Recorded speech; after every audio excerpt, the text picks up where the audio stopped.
മകളെ, കുരുക്ഷേത്ര യുദ്ധത്തിൻ്റെ 10-ാം ദിവസം അർജുനൻ്റെ ശരങ്ങളേറ്റ് ഭീഷ്മർ നിലംപതിച്ചു.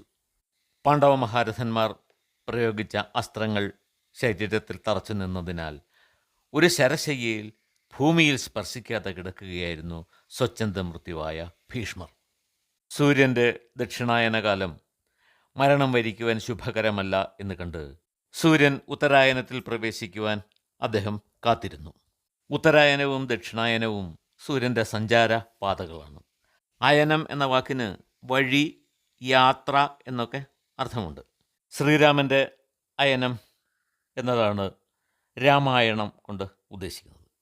ശ്രീരാമൻ സീതയെ രാവണനിൽ നിന്നും രക്ഷിച്ച വഴി, രാവണനെ നിഗ്രഹിച്ച വഴി, രാമരാജ്യം പുലർത്തുവാൻ വേണ്ടി അദ്ദേഹം സ്വീകരിച്ച മാർഗങ്ങൾ, ഇത്തരം വഴികളെക്കുറിച്ചാണ് രാമായണം നമ്മെ പഠിപ്പിക്കുന്നത്. ഇവിടെ സൂര്യൻ്റെ സഞ്ചാരപഥത്തെക്കുറിച്ചാണ് പറയുന്നത്. വടക്കോട്ട് സഞ്ചരിക്കുമ്പോൾ ഉത്തരായനവും സൂര്യൻ തെക്കോട്ട് സഞ്ചരിക്കുമ്പോൾ ദക്ഷിണായനവും എന്ന് പറയപ്പെടുന്നു. ഇപ്രകാരം സഞ്ചരിക്കുന്ന സൂര്യൻ മധ്യഭാഗത്ത് എത്തുന്ന മേടം 10-ന് നമ്മൾ 10-ാം ഉദയം എന്ന് വിളിച്ച് ആഘോഷിക്കുന്നു. ഇത് കർക്കിടക സംക്രമം മുതൽ മകരസംക്രമം വരെയുള്ള കാലമാണ്. എന്തായാലും നാം താമസിക്കുന്ന ഭൂമി സൂര്യനെ പ്രദക്ഷിണം വയ്ക്കുന്നതിനാലാണ് ഇതെല്ലാം സംഭവിക്കുന്നത്. ഇപ്രകാരം സംഭവിക്കുന്ന സൂര്യൻ്റെ ഉത്തരായനത്തിൽ മരണത്തിൽ പ്രവേശിക്കുവാൻ വേണ്ടിയാണ് ഭീഷ്മർ കാത്തുകിടുന്നത്. ഭീഷ്മരുടെ അവസ്ഥ മനസ്സിലാക്കിയ അദ്ദേഹത്തിൻ്റെ മാതാവ് ഗംഗാദേവി ഒരു കൂട്ടം മഹർഷിമാരെ ഹംസങ്ങളുടെ രൂപത്തിൽ ഭീഷ്മരുടെ അടുത്തേക്ക് അയച്ചു. അവ പറന്നു വന്ന് ശരശയ്യയെ പ്രദക്ഷിണം വെച്ചിട്ട് മടങ്ങാൻ തുടങ്ങുമ്പോൾ ഭീഷ്മർ അവരോട് പറഞ്ഞു, ഹംസങ്ങളെ, എൻ്റെ പിതാവിൻ്റെ വരപ്രസാദത്താൽ ഞാൻ സ്വച്ഛന്ത മൃത്യുവാണ്. മരണം എൻ്റെ നിയന്ത്രണത്തിലാണുള്ളത്. ഞാൻ തീരുമാനിക്കാതെ എനിക്ക് മരണമില്ല. സൂര്യഭഗവാന്റെ ദക്ഷിണായനത്തിൽ മരണം ശുഭകരമല്ല. ഭഗവാൻ ഉത്തരായണം ആരംഭിച്ച ശേഷമേ എനിക്ക് മരണമുള്ളൂ. ഭീഷ്മർ ശരശയ്യയിൽ കിടന്നു തന്നെ ധ്യാനത്തിൽ പ്രവേശിച്ചു. ഹംസങ്ങൾ മടങ്ങിപ്പോയി.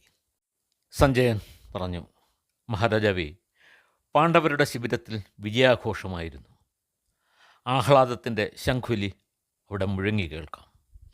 ഭീമൻ ആഹ്ലാദസൂചകമായി അട്ടഹസിച്ചു.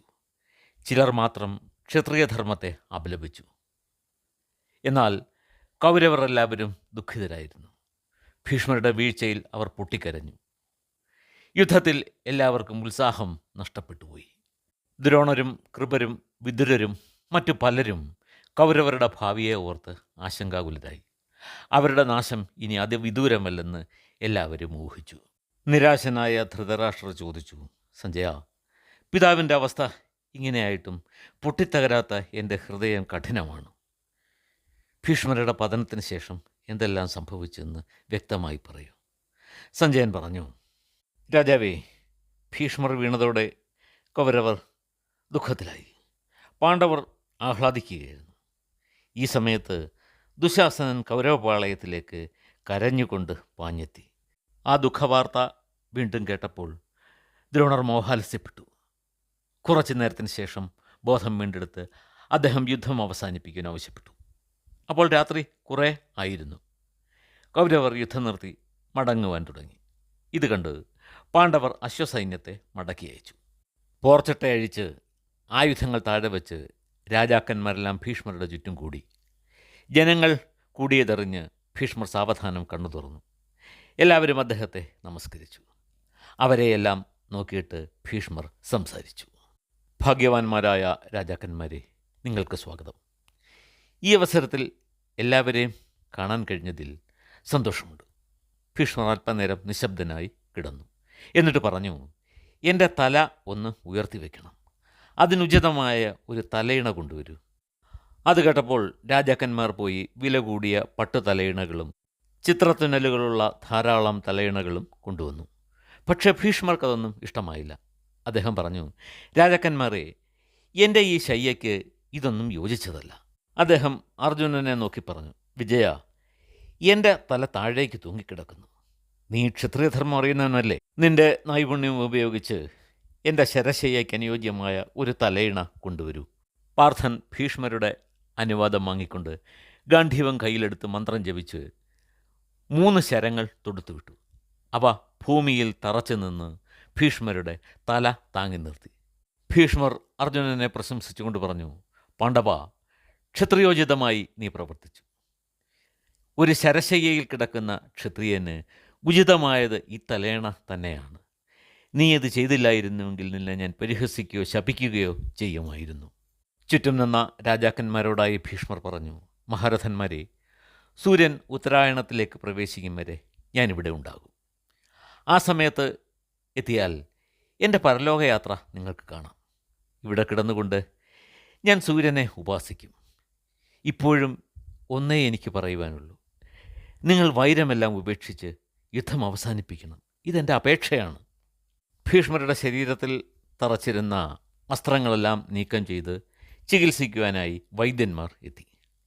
അപ്പോഴദ്ദേഹം ദുര്യോധനോട് പറഞ്ഞു, മകനെ, എൻ്റെ ശരീരത്തിൽ തറച്ചു നിൽക്കുന്ന അസ്ത്രങ്ങൾ ഊരിയെടുത്തിട്ട് എനിക്കിനി എന്ത് നേട്ടം? ഈ വൈദ്യന്മാരെ എല്ലാം വേണ്ടവണ്ണം സൽക്കരിച്ച് മടക്കി അയച്ചേക്കൂ. ഈ അമ്പുകളൊന്നും തന്നെ ഊരിമാറ്റേണ്ട. ഈ ശരശയ്യയിൽ കിടത്തി തന്നെ എന്നെ ഭൂമിക്ക് ദാനം ചെയ്തേക്കൂ. അതിൻ പ്രകാരം തന്നെ ദുര്യോധനൻ വൈദ്യന്മാർക്ക് വേണ്ടത്ര ധനം നൽകി അവരെ പറഞ്ഞയച്ചു. ഭീഷ്മരുടെ ഈ സാഹസത്തെ രാജാക്കന്മാർ വേണ്ടുവോളം പുകഴ്ത്തി. എല്ലാവർക്കും അദ്ദേഹം ഒരത്ഭുതം തന്നെ ആയിരുന്നു. പിന്നീട് പാണ്ഡവരും കൗരവരും 3 തവണ ഭീഷ്മരെ പ്രദക്ഷിണം വെച്ച് നമസ്കരിച്ചിട്ട് അവരവരുടെ കൂടാരങ്ങളിലേക്ക് മടങ്ങിപ്പോയി. ഭീഷ്മരുടെ സംരക്ഷണത്തിനാവശ്യമായ സംവിധാനങ്ങൾ എല്ലാം ദുര്യോധനൻ ഒരുക്കിക്കൊടുത്തു. രാത്രി കുറേ വൈകിയപ്പോൾ ശ്രീകൃഷ്ണൻ യുധിഷ്ഠിരൻ്റെ ശിബിരത്തിലെത്തി. യുധിഷ്ഠിരനോട് അദ്ദേഹം പറഞ്ഞു, പാണ്ഡവ, അങ്ങ് ഭാഗ്യവാനാണ്. അങ്ങയ്ക്ക് വിജയങ്ങൾ എത്തിച്ചേർന്നുകൊണ്ടേയിരിക്കുന്നു. ഭീഷ്മർ വീണപ്പോൾ തന്നെ അങ്ങയുടെ വിജയം ഉറപ്പായി. ദേവന്മാർക്ക് പോലും അജയ്യനാണ് ഗംഗാപുത്രൻ. സാധാരണ മനുഷ്യർ യുദ്ധത്തിന് ഭീഷ്മരെ എതിർക്കാമെന്ന് ചിന്തിക്കുക പോലും ഇല്ല. അദ്ദേഹമാണ് അങ്ങയുടെ മുന്നിൽ പരാജയം സമ്മതിച്ചത്. പക്ഷേ ധർമ്മജ, അങ്ങയുടെ തേജസ്സിൽ ഇനി മങ്ങൽ ഉണ്ടാകാൻ പാടില്ല. യുധിഷ്ഠിരൻ പറഞ്ഞു, വാസുദേവ, അങ്ങയുടെ പ്രതിഭയുടെ മുന്നിൽ കീഴടങ്ങിയവരാണ് ഞങ്ങൾ. അങ്ങ് തുണയ്ക്കുള്ളപ്പോൾ ഞങ്ങൾക്ക് വിജയമല്ലാതെ മറ്റൊന്നും സംഭവിക്കുകയില്ല. ധൃതരാഷ്ട്രരോട് സഞ്ജയൻ പറഞ്ഞു, മഹാരാജാവേ, അടുത്ത പ്രഭാതത്തിൽ പാണ്ഡവരോ കൗരവരോ യുദ്ധഭൂമിയിലേക്ക് പോയില്ല. അവർ പിതാമഹൻ്റെ ചുറ്റും കൂടിയിരുന്നു. അവർ ആയുധങ്ങൾ ഉപേക്ഷിച്ചിരിക്കുന്നു. മാർച്ചട്ട അഴിച്ചു മാറ്റിയാണ് അവർ പിതാമഹൻ്റെ അടുത്ത് തന്നെ നിന്നത്. നിരവധി കന്യകമാരെത്തി ഭീഷ്മരുടെ മുറിവുകളിൽ ചന്ദനം പുരട്ടുകയും അദ്ദേഹത്തിന് കുളിർമയുള്ള പുഷ്പങ്ങൾ കൊണ്ട് അണിയിക്കുകയും ചെയ്തു. എങ്കിലും ആ മുറിവുകളിൽ വേദന വർദ്ധിക്കുമ്പോൾ അദ്ദേഹം മൂർച്ഛിക്കുകയും ബോധം തെളിയുമ്പോൾ വെള്ളം വെള്ളം എന്ന് പറയുകയും ചെയ്തു. വെള്ളം എന്ന് കേട്ട മാത്രയിൽ ക്ഷത്രിയർ പലയിടത്തും പാഞ്ഞുപോയി സ്വാദിഷ്ടമായ ഭക്ഷണപദാർത്ഥങ്ങളും കുംഭങ്ങൾ നിറയെ ജലവും കൊണ്ടുവന്നു. ഇത് കണ്ടപ്പോൾ ഭീഷ്മർ പറഞ്ഞു, ഞാൻ ഈ അവസ്ഥയിൽ എത്തിയിരിക്കുന്നതിനാൽ മുമ്പ് ചെയ്തതൊന്നും ചെയ്യുവാനോ മുമ്പ് ഉപയോഗിച്ചതൊന്നും ഉപയോഗിക്കുവാനോ ഉദ്ദേശിക്കുന്നില്ല. ആട്ടെ, എനിക്ക് അർജുനനെ ഒന്ന് കാണണം. അർജുനൻ നൊടിമാത്രയിൽ പിതാമഹൻ്റെ മുന്നിലെത്തി നമസ്കരിച്ചുകൊണ്ട് ഇത്രമാത്രം പറഞ്ഞു, ആജ്ഞാപിച്ചാലും. ഭീഷ്മർ പറഞ്ഞു, മകനെ, നിന്റെ അസ്ത്രങ്ങൾ തറച്ചിടത്തെല്ലാം കഠിനമായി വേദനിക്കുന്നു. എനിക്ക് തൊണ്ട വരളുന്നുണ്ട്. യഥാവിധി എനിക്കുള്ള ജലം തരണം. അതിന് നിനക്കേ കഴിയൂ. ഭീഷ്മരുടെ അനുവാദത്തോടെ അർജുനൻ ഗാന്ധീവം കുലച്ച് അസ്ത്രം തൊടുത്തു. രഥത്തിലിരുന്നു കൊണ്ട് തന്നെ പാർത്ഥൻ പാർജന്യമന്ത്രം ജപിച്ച് ആ ശരം ഭൂമിയിലേക്ക് എയ്തു തറച്ചു. ശരം തറച്ച ഭൂമിയുടെ ഭാഗത്തു നിന്നും ഒരു ജലധാര ഉത്ഭവിച്ചു. അതുയർന്ന് ഭീഷ്മരുടെ മുഖത്ത് തന്നെ പതിച്ചു.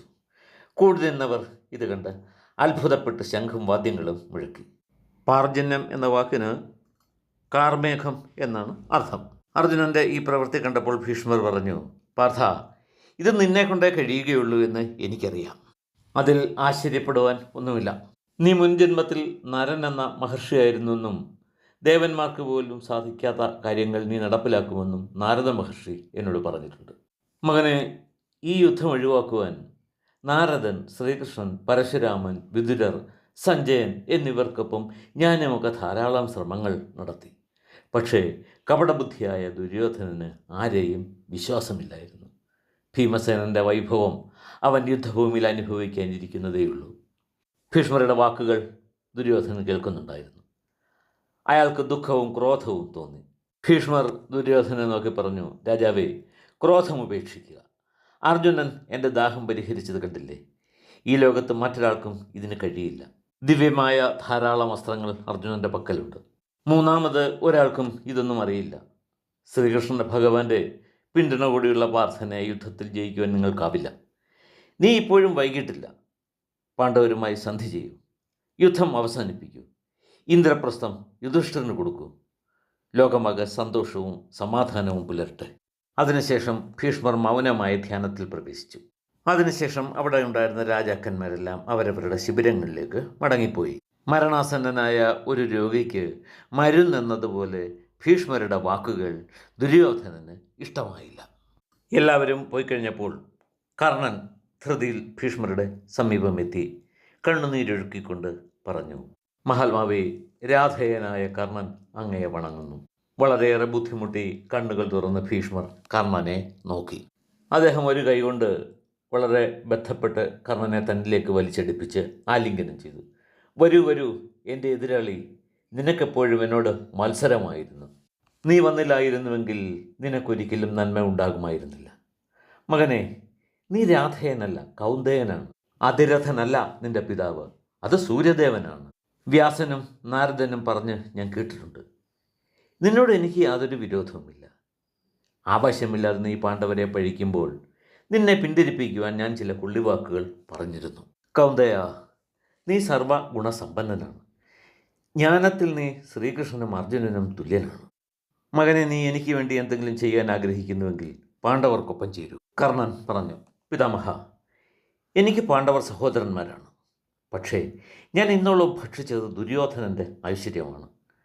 പാണ്ഡവർക്ക് ശ്രീകൃഷ്ണൻ എന്നതുപോലെ തന്നെയാണ് കൗരവർ എന്നെയും കരുതുന്നത്. അവരെ ചതിക്കാൻ എനിക്കാവില്ല. എൻ്റെ തീരുമാനങ്ങൾ ഉറച്ചതാണ്.